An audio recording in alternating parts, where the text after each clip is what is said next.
This is Larry Bonaretto from LarryOnLearning.com, and this is your Morning Minute.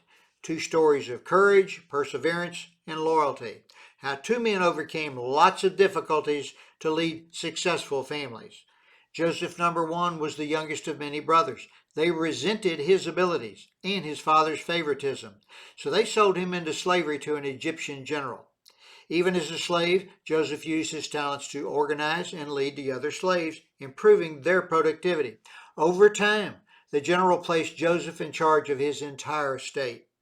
Once, while the general was away, his wife attempted to seduce Joseph. When he refused, she falsely accused him of trying to seduce her. In his anger, the general sent Joseph to prison. Yet again, Joseph persevered, organizing the prisoners and earning the trust of the guards. While in prison, he developed the ability to interpret dreams. Eventually, the Pharaoh summoned Joseph away from the prison to explain a recurring nightmare he had. After correctly interpreting it, Joseph was promoted to a position of great authority. Years later, when his brothers came to Egypt seeking food, Joseph welcomed them with open arms, reuniting his family. Joseph, number 2, was a young man preparing for marriage when he learned that his future bride was pregnant and not by him. After learning who the father was, Joseph chose to marry her anyway and raise the child as his own.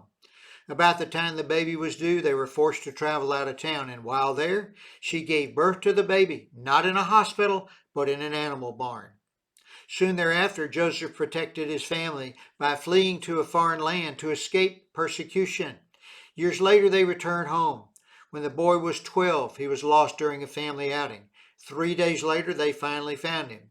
Joseph then took his family home, and over the next 18 years, Joseph trained the boy in the family business. Joseph, number 1, was the great-grandson of Abraham, father of the Jewish people. Joseph, number 2, was the husband of Mary, mother of Jesus. Both men made difficult decisions, persevering through hardship, while demonstrating the loyalty and responsibility required of men in order to raise strong, successful families. Final thought. Because of the dedication, perseverance, and loyalty shown by these 2 Josephs, I chose Joseph as my confirmation name when I was 12. That's 2 stories of courage, perseverance, and loyalty, and that is today's Morning Minute.